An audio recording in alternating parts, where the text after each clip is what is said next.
Gala Cultural. Bien, ya nos decía Yanela que nos placía recibir al doctor Andrés Merejo, profesor de epistemología y especialista en temas ciberespaciales. Él está cumpliendo un compromiso hecho aquí con nosotros a propósito de una visita anterior de nuestra distinguida poeta. Sí. Y pues fue Yanela quien protestó y dijo, no, pero que aquí tiene que venir Andrés. Así es que con mucho gusto, Andrés, te recibimos al igual que a ella en el día de hoy. Sí. A propósito de tu libro, que no deja de ser realmente una curiosidad. Sí. Y debo, antes que nada, agradecer la dedicatoria que has hecho, tanto a Yanela como a mí, del mismo. Gracias. Sean ambos bienvenidos. Gracias. Y déjame lanzarte al ruedo la primera provocación. Sí. No verdad y posverdad. Muy bien. Tuve el placer de leer un artículo en el día de ayer del distinguido filósofo dominicano José Mármol, precisamente a propósito de ese tema. Porque no solo por lo de ciberespacio o el impacto mismo de la tecnología vía la realidad de las redes sociales, el internet y demás, sino a propósito de una particularidad que ya resulta aparentemente preocupante. Y entiendo que parte importante de tu libro, porque lo estuve viendo, aunque por arriba, y en sus últimos capítulos, tiene mucho que ver como filósofo, como pensador filosófico que eres, precisamente también con esta dimensión de la discusión ya entre los filósofos y los entendidos. Sí. Muy bien, gracias Guillermo y Janet por invitarme a su programa. Algo muy importante que trata ahí el tema, por ejemplo, la posverdad y la infosicación. ¿Qué es la infosicación? Es la intoxicación de información, del exceso de información, obesidad de información. Y el caso de la posverdad, en tanto que es una construcción ficticia, no real, que suceden de determinados acontecimientos que no existen. Ahí yo planteo el caso de la ballena azul, el famoso juego que se inventó en las redes pero que no existió. Eso es parte de la posverdad. Y psicólogos y comentaristas hablaron como si fuera un hecho real, pero en el fondo no existió. Lo que existieron fueron mucha información. Tú buscas ahí, por ejemplo, el caso de una página, un lugar, no existe ese lugar. Lo que existen son información que te remiten a otra información y es una construcción de información que no tiene nada que ver con un acontecimiento real. Por ejemplo, el caso de este programa que ustedes lo ponen en YouTube, uno lo busca a una dirección determinada, pero no que otro lo remite a otro y otro, no. Hay un espacio virtual, pero con una localización. Entonces, la posverdad es una construcción y tiene que ver mucho con la política también. El caso de Donald Trump en Estados Unidos, donde es uno de los presidentes que más ha mentido en la historia. Y esa construcción tiene que ver con el fenómeno de las redes sociales.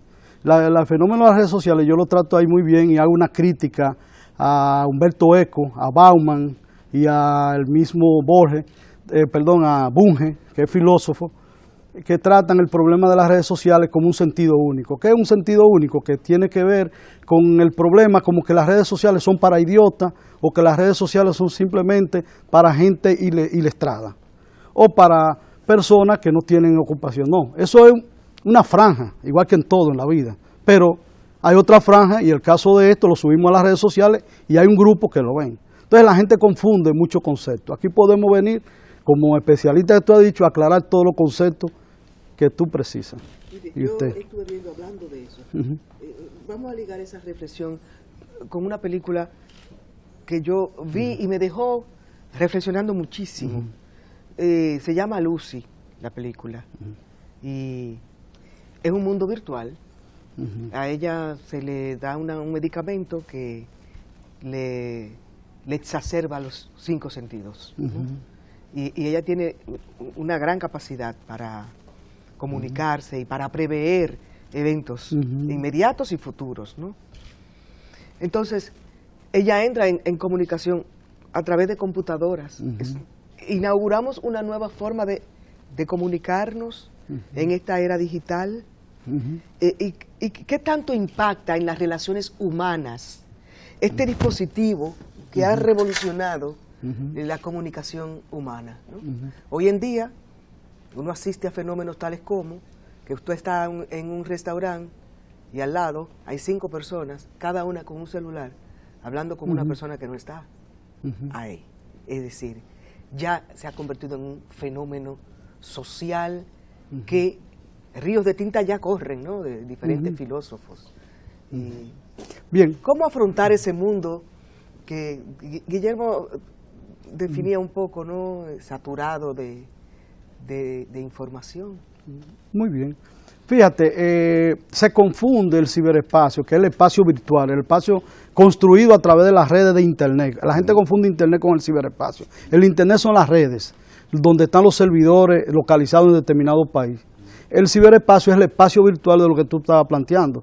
Por ejemplo, a través del espacio virtual se han construido programas donde identifican una niña haciendo determinado tipo de contacto con personas que la han atrapado siendo pedofílicas. Entonces, han atrapado miles de personas pedofílicas en el mundo entero a través de una simulación de una niña que no es real, pero que dentro de ese proceso virtual aparenta ser real. En el cibermundo, el mundo cibernético, este mundo de las redes virtuales, del ciberespacio, en la actualidad hay un promedio de 2.500 cibernautas, que son personas que navegan 3 y 2 veces por semana en el ciberespacio, en ese espacio virtual. Se considera un sujeto cibernético el que tiene una relación con estos dispositivos a nivel de las redes y navegan 2 veces a la semana, pues se considera un cibernauta, un navegador. Entonces, estos espacios virtuales se han construido y ya un sistema, nadie escapa a ese sistema, porque no estamos hablando simplemente de un espacio a nivel de contacto con las personas, sino que hay una relación política, social y educativa. Entonces hay 3 tipos de tecnología. Está la TIC, la tecnología de la información y la comunicación, que es cuando usted simplemente manda una fotografía o manda una información que vamos para tu programa. Y está la TAT, que es la tecnología del aprendizaje y el conocimiento, que ya es un proceso en que más avanzados profesionales lo utilizan como un sistema de enseñanza y conocimiento. Y está la TEP, que es la tecnología de la información y el empoderamiento, que son sujetos cibernéticos que se empoderan en las redes sociales para luchar por el problema ecológico, por una serie de problemas como la transparencia, la justicia. Es decir, que hay 3 tipos de tecnología en ese ciberespacio, pero la gente lo confunde simplemente con la TIC, con la simple transmisión de información. Y es totalmente diferente, entonces, en ese sentido. Él ha quedado atrapado con el texto. No, yo soy tránsito. El tránsito es de Eloy. Y él también. En la otra ocasión la Y tú tránsito era también. Dianela. Transido. Yo no sé, yo es tránsito. Es transido. Transido. Ustedes dicen tránsito. Sí. No, ustedes no. No, yo, Vea a que mí no lo tiene me tilde. me deja un poco No perplejo. tiene tilde. Claro. A mí me deja un poco perplejo. ¿Cómo se pasa tan rápidamente de una reflexión tan profunda como esa a la triste realidad descrita por usted en sus conclusiones sobre el espacio social o los escenarios en que usted y yo nos damos? ¿Y cómo se llega a conclusiones De que está transida. tan absolutas? Y yo diría que, bueno, recojamos los bates, que esto se fuñó. Y el último que cierre la puerta. Muy bien. Algo muy importante en tu entrevista anterior sobre el libro, a Máxima, tú decías que la dominicanidad, y la leía ahí, que era dinámica y abierta. O sea, no estoy hablando de absoluto. O sea, hay posibilidad abierta, o sea, que no estoy encerrado todo. Entonces, atrás en el texto, tú mismo lo leíste anteriormente y lo decías así. Entonces, con relación a lo transido, a lo agotado, a lo conjado, es un problema a nivel de situación, no es una esencia, yo digo. La dominicanidad no es una esencia, no es algo dado. y ya establecido, impregnado de por vida y para toda la vida, eternamente. No, es un proceso histórico que se ha vivido, no desde ahora. Yo analizo, esto no es un problema de gobierno ahora, esto es un problema, tú lo sabes históricamente, y tú lo has vivido junto con la experiencia que hemos estado en los movimientos que hemos participado en los años 80, cuando estábamos en los movimientos estudiantiles, cuando tú eras dirigente estudiantil. Entonces, nosotros bien nos conocemos en los años 80. Bien. Entonces, ese proceso que uno ha vivido no es un proceso de ahora, es un proceso histórico, desde 1844. Incluso yo establezco de la época de las devastaciones de Osorio, del siglo de la miseria, que Juan Bosch lo ha hablado de eso. Es un proceso histórico. Entonces, ¿qué pasa? Ese proceso histórico no es lineal, eso de abatimiento, o sea, de ese enconjugamiento, esa lucha. Por ejemplo, cuando Yapor, que en marzo le mataron a su mamá, ¿cómo tú crees que vivía esa mujer? El caso de Juancito Espor, ¿cómo tú crees que vivía la señora y los hijos? El caso, te miento miles de casos y cientos de casos que yo menciono ahí. O sea, que son casos, ¿cómo se siente en la familia? Porque hay que ponerse éticamente en el otro. Por ejemplo, cuando te asaltan una hermana, cuando te hacen esto. O sea, yo aquí no estoy haciendo referencia a que la culpa es de un gobierno. Estoy hablando de una situación histórica, y yo lo establezco en el 99, cuando escribía en temas ciberespaciales en el siglo, donde decía que si la sociedad no cambiaba dentro de una política social, pues la sociedad en el siglo XXI iba a entrar en zonas grises. Zonas grises son altos delincuentes, droga, una serie de males sociales, que no, el problema no es que han existido antes, el problema es que se han incrementado. O sea, no estamos hablando ya de un problema de corrupción, sino de hipercorrupción. No estamos hablando de un problema de droga, sino de hiper. O sea, es elevado todo, es un proceso de situaciones que tienen que ver con eso. Ahora, yo no planteo eso simplemente como una situación que todo está ahí, en términos lineal, que eso es.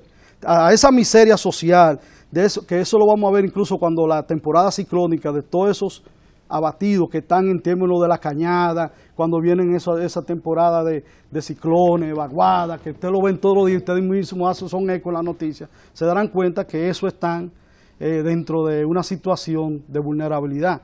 Pero a eso agréguele una modernización de la República Dominicana, el metro, la situación de la tecnología, los espacios reales en términos de industrialización y el problema o sea, el parque turístico que existe en República Dominicana, y la posmodernización, como es el ciberespacio, donde establezco que hay 53% de dominicanos navegando por las redes. Es decir, son tres corrientes en República Dominicana, y hasta ahora no hemos logrado una definición de una, sino que todas convergen. Y esa situación abate de una u otra forma al dominicano en este tiempo. Y el abatimiento de la República Dominicana, el de hoy, el dominicano de hoy, no, yo lo explico ahí, no es el de la época de José Ramón López, de Américo Lugo, sino en la época del ciberespacio y el mundo cibernético.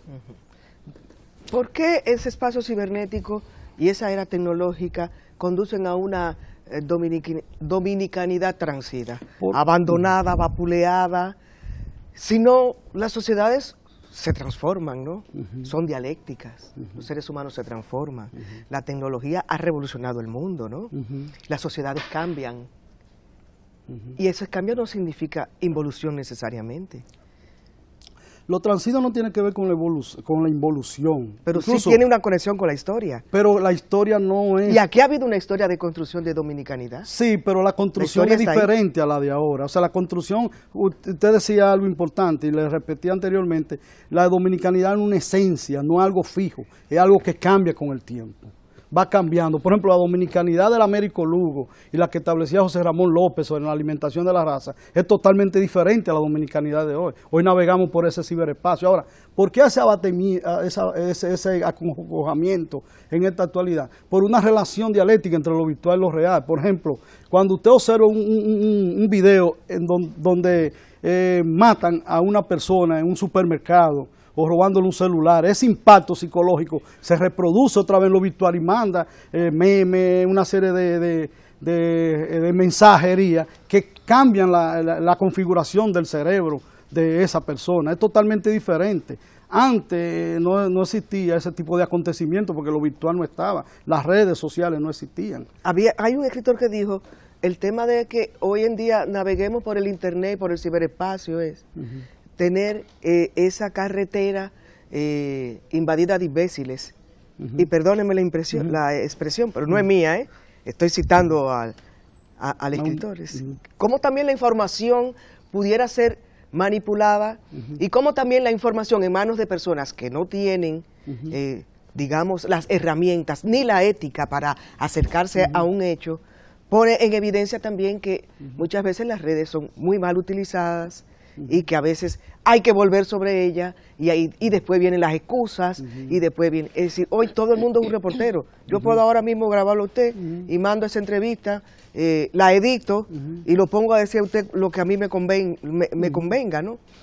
Por eso se ha tenido que legislar, don Andrés. Sí. Y vi un caso ahora de una persona que fue difamada con montaje de fotos y hay un juicio.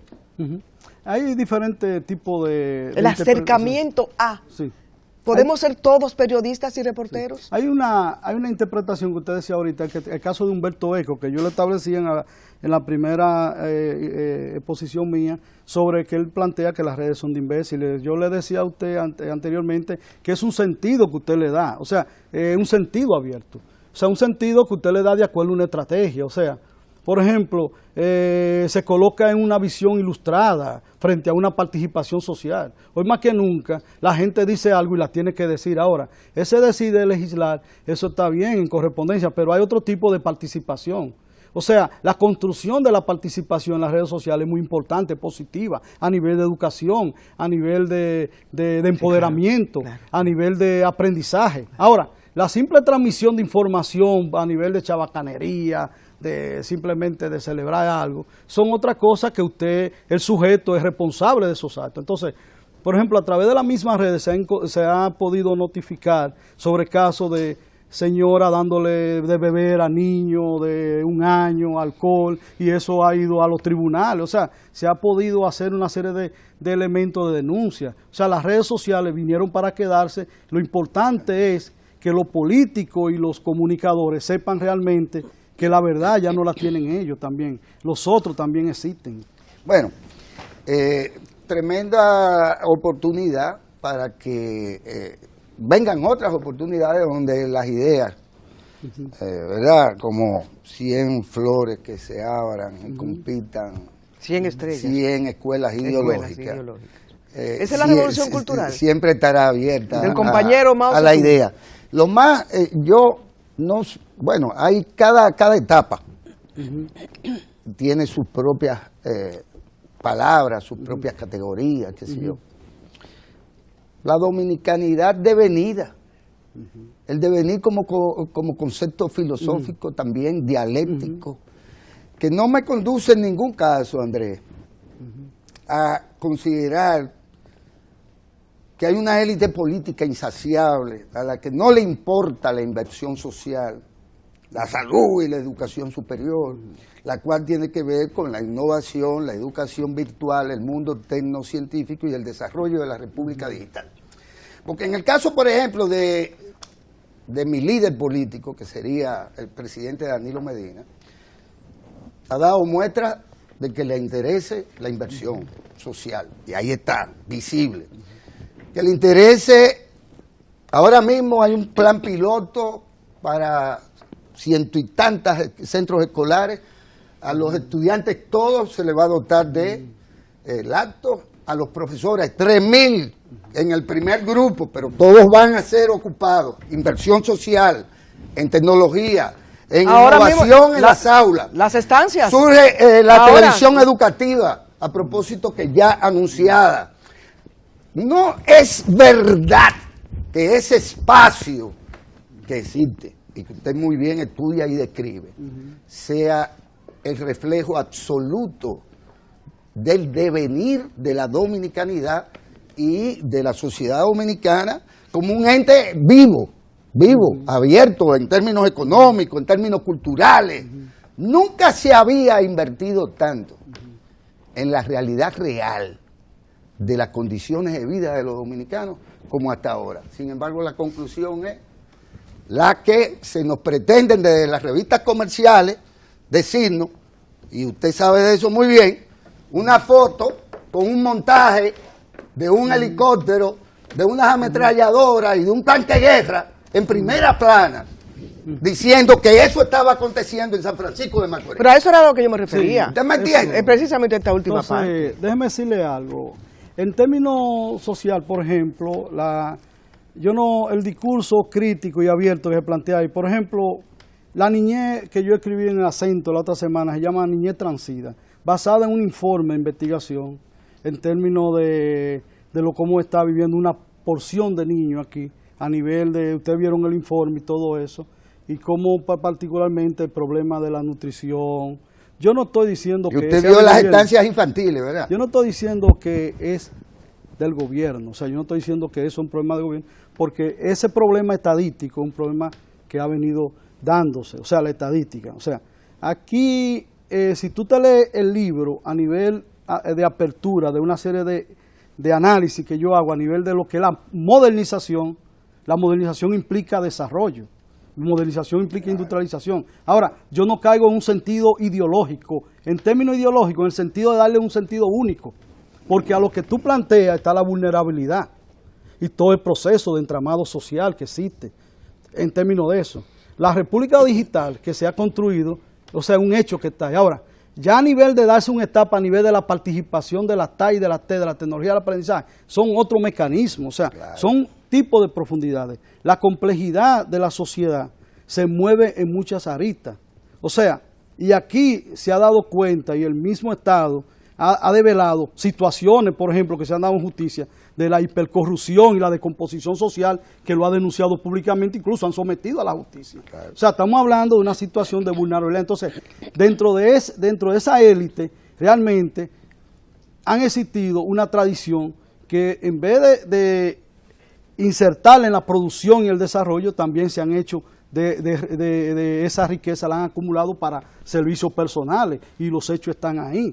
O sea, yo me baso en base estadística, me baso en base de análisis que he manejado. Por ejemplo, algo que podemos discutir después, un tema, nada más discutirlo, sobre por qué yo planteo en el libro que el dominicano no es feliz y no es alegre. Hay dos investigaciones. Barómetro Latinoamericano establece que el dominicano es feliz y es más feliz del mundo, pero la ONU tiene un informe también que establece otro discurso que dice que no, podemos establecerlo. Eso no tiene que ver simplemente con el problema de que hay miseria. Estamos hablando de un problema incluso filosófico, de que la felicidad, que son las bases conceptuales. Porque si algo me caracterizo, yo es por tener valor ideológico, pero no ideologizar.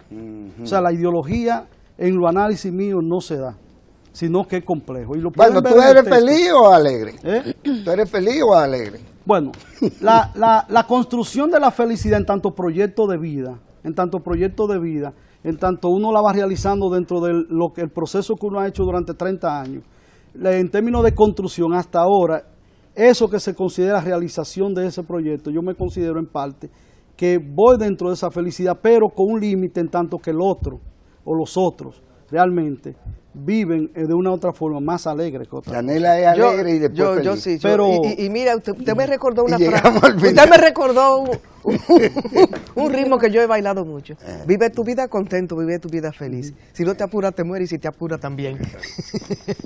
No, espérate, la invitación al público de algo que va a acontecer el martes 15. No, lo que pasa es que no somos nosotros. No, pero dale el martes rapidito. 15 vamos a presentar la obra que no pudo ser presentada en la oportunidad anterior por problemas de la UAS, que era ya en la forma. Hubo disturbios. Exacto. Entonces, este martes 15 se va a presentar el coloquio, panel. ¿Pero allá mismo en la UAS? No, en la Academia de Ciencias de la República Dominicana. Sí, para no correr el riesgo. Sí. Exacto. Sí. Claro. Y una vez más, tuve problemas para llegar a mi casa, vivo en la zona. El martes 15. Exacto, a las 7 de la noche. 7 de la noche. Exactamente, donde Víctor Céspedes es el que se va a encargar de presentar la obra. Diógenes, perdón.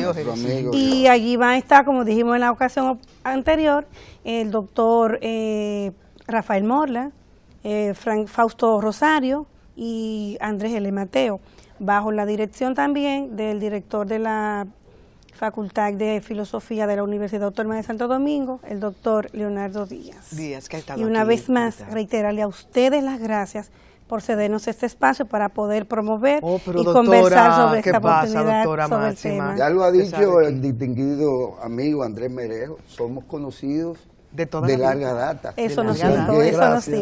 dijo. Muchas gracias a ustedes por venir aquí y permitirnos discutir algunas cosas Sí. que no son comunes en los medios de comunicación. Ya. Y ojalá, doctor Berejo, usted sí, venga sí. y nos explique eso de la epistemología. Es el estudio del conocimiento. Estudio del Sí. conocimiento. Sí, él es de la escuela de Diógenes. De Diógenes y Odalí G. Pérez. Es más complicado, Dalí. Despide el programa. Somos tocayos él y yo, o sea que no te metas en ese pleito. Señores, feliz día. Y que muchas gracias a nuestros Sí, distinguidos invitados, al doctor Andrés Berejo, a la doctora Máxima Hernández por habernos acompañado en esta gala cultural. Y mañana nos encontramos de nuevo. Hay más citas culturales.